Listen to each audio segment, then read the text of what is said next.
Hi, my name is Mel Franks. We have another series in Titan Alumni Report with a basketball player for the first time, former Titan, former NBA star of the San Antonio Spurs, and currently a benefactor. Tell us, Bruce Bowen, how you're getting involved in golf and supporting Cal State Fullerton basketball.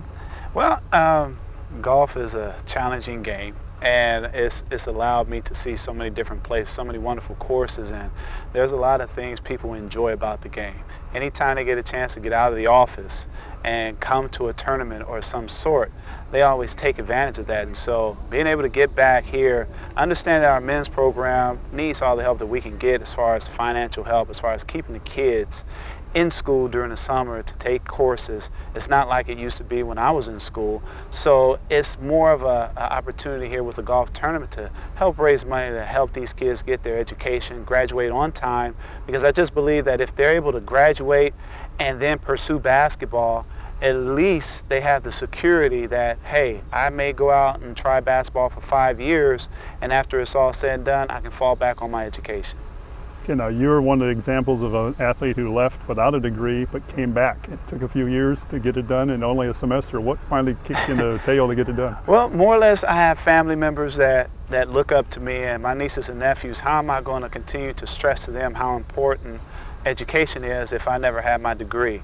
So, you know, I look at, like, my freshman year, I went back to Fresno, and I didn't take classes that year. If I would have taken classes that summer and classes my senior summer, then I probably would have had my degree. But it was something that stayed on my mind quite a bit. So I wanted to make sure that I was able to accomplish that goal of getting an education, getting my degree, because without it, it's hard to get anything done. And yes, I may have been able to be successful as far as playing in the NBA, but at some point I'm going to need to have that degree to fall back on to do other things. Now, we saw you talk to the team down in San Antonio a couple years ago where you're still playing. Now you've interacted with some of the players here at the golf tournament. What is your basic message other than what you just talked about, getting that degree? Well, education is the key to everything in life. You know, you can only play sports so long, and then you're going to have to fall back on something. You're going to have to get involved into different things. I never knew that I would end up in the world that I'm into now as far as media, but I was glad that I had a communications background to kind of understand the ins and outs of what goes on when it comes to being on television. So with that being said, because I have that education, I'm able to fall back on something and go into another avenue of life because of the education. And now you're talking about your other job, broadcasting with the NBA situation. Are you employed? I am not right now, but it's something that I hope to get worked out soon. The NBA is such a great league, and basketball is at an all-time high. I hate to see a work stoppage now, especially where we are in the economy, the way things are going. It's hard to really get people back when we have the type of economic problems that we're having today. So I think that as soon as both teams, or I should say both sides, are able to get to a happy medium and really start the communication process now, I think it will help in the process of having a season that much more sooner than what I've heard. Now, you had a long career, you put in all kinds of dues, paid to Europe and every place else, then it flourished in the NBA. You kind of got a chance to choose when you left on your own condition, did you not? Or there was a trade involved, but yeah, you knew when. What told you it was time?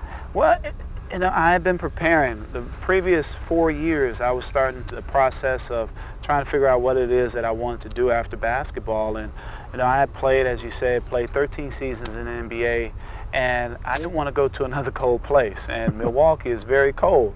So I said, you know what, maybe this is the time, and I'm very happy with my decision as far as not having any regrets. I put it all out there. I had a great career, I had a wonderful time, and basketball afforded me so much. And because of the things that basketball has allowed me to attain and conquer, I've been able to come back now and try to use what I used to do as far as helping the future of a lot of other kids that are going to Cal State University of Fullerton. I think everyone is aware of your NBA career, 3 national or world championship rings, national, world beyond the national championship rings, all defensive player every other year or every year practically. What did you get out of your foreign experience? The Titans got a lot of, like, Joshua Coyne's playing in China, Frank Robinson in Israel. What did you get out of your European other than developing into an NBA player? Yeah, I wish I would have appreciated that time more. You know, when you're younger, you think you should be somewhere that you're not.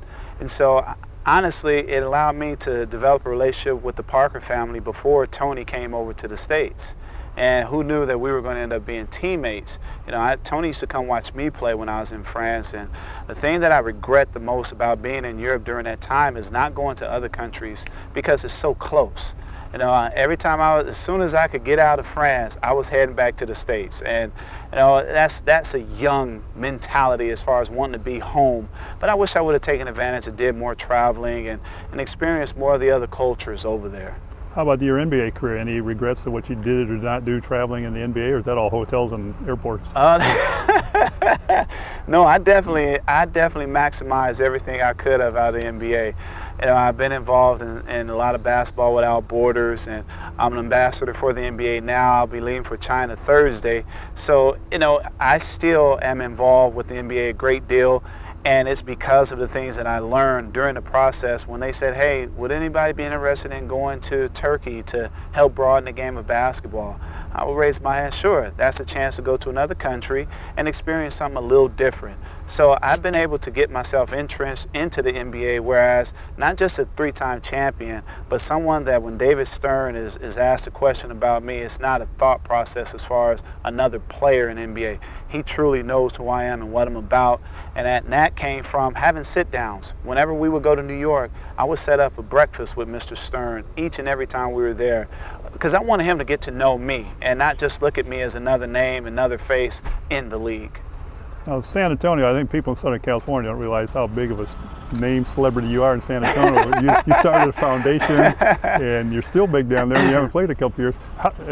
Child obesity was one of your major causes. How did you pick that one? Well, it started out in a PR class. You know, they wanted us to do a mock press conference about something that we were passionate about. And during that time, you know, San Antonio was ranked as one of the top 5 cities in the country that was dealing with the crisis of obesity in kids and adults. So I partnered up with H-E-B, the local grocer there. That's kind of like a Ralph's supermarket here. And we came up with this program called Get Fit with Bruce and Buddy, where I would go and interact with a lot of the elementary schools, junior highs, and high schools as far as making different choices as far as the things that they're eating, how they exercise, making sure kids get outdoors. Because when I was a kid, long time ago, we didn't have the video games and things like that. We did, but our video games were simple, like Atari. You know, it was one joystick and one button, you know, exactly. And so you press the button and you move the joystick. Now you have so many different intricate joysticks for these PSPs and the Wii. You have so much more that keeps the kids' minds entertained inside the house, whereas they're not outside playing different sports and things of that nature. So I wanted to try to affect the city because they welcome me and try to do something a little different. And it's been able to grow something that we didn't see coming. So now because of that, now I'm still doing those things in the city of San Antonio and doing different speaking engagements as far as trying to get the point across of motivation, keeping us going as far as, hey people, we got a long ways to go till we solve many problems of life's issues. So let's continue on through this avenue. Let's reminisce for a couple of minutes. Your career at Cal State Fullerton, you overlapped John Snead and Brad Holland. You were teammate with Cedric Sabalas for a year. What do you remember? What do people ask you about your Fullerton days? What do you remember? Man, I remember it such being a great time of learning and becoming a young man. And I think so many guys are missing out on that fact today. I mean, you have your ups and downs of life. I dealt with realities when I was here at Fullerton. You know, here it is, we have a football program and that gets cut. You know, my junior year, I'm like, wow, where'd our football team go? It's like, that doesn't happen, but that's a reality. You know, with Cedric, the thing that I remember most about Ced was his DJing skills. Ced is definitely an entertainer, and you see it now when he does the introductions in Phoenix and things like that. And then with Coach Snead, it was somebody, I go a little bit further with Donnie Daniels, who was a head coach here, but was an assistant at the time of my recruiting process. And Donnie just sold the university on me, and I just felt like going here, I had the chance to reach the moon. And if I didn't reach the moon, I'll be amongst the stars. So, you know, Coach Holland brought another different phase of the game, along with Coach Gorgian, who I love so much because he was a part of that running rebel tie where, you know, we would go there and, you know, you have to deal with the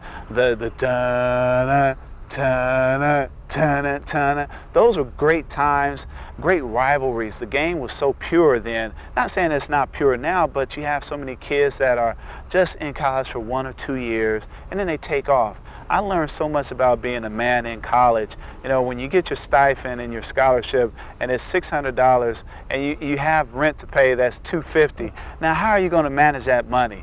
So, you know, those are life lessons that a lot of the kids aren't getting today because they have so many others taking care of things for them. And then when you take that into account that they make all these millions, now they're putting these millions in someone else's hands. You want to be able to handle your own money. You want to be able to say, at the end of the day, if something doesn't work out, it was because of my decision, not because this guy over here thought that this would be best for me. And that's part of the things that I think life lessons are the biggest things that I learned here. And I developed a lot of great relationships who I still keep in contact with today. And that's what it's all about, I think, life lessons from growing from a little teenage kid to a young man. You brought up finances. In your sophomore season, you had a financial problem, a health problem, a polyp in your throat. You didn't have the wherewithal to take care of this operation. It was benign, but still it was a serious deal. It was. And the school, it was not deemed an injury or basketball related, so the school NCAA rules wouldn't allow it. And a quarterback for the LA Rams, Jim Everett, came along, and after some shenanigans with the NCAA and getting it approved, he in effect donated some money to a hospital and a doctor who did the surgery, and you were able to play. You ever in your wildest dreams think at that time you would now, 20 years later, be in a position to help people out like that? I didn't, and it's something that I think as I continue to talk to folks about giving back, that's what it's all about. You know, people help you out. How are you going to help someone else out? I think that's the circle of life. You know, I never knew that Jim would do the things that he did. I've seen him maybe once or twice since then, but it was a very great gesture for someone helping out a young man that just couldn't afford the things that were necessary during that time.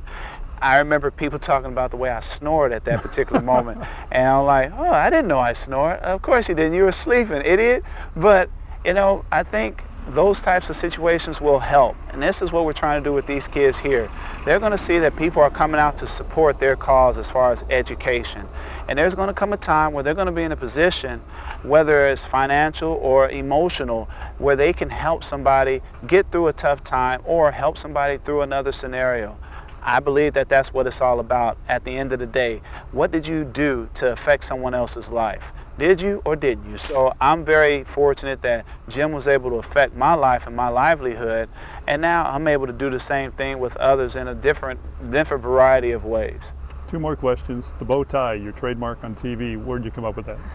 Well, I didn't want to be like the other guys, you know, the regular ties. So I went to my auditions in bow ties, and I remember one of my head men, one of my bosses at ESPN saying, you know, your tie was kind of crooked.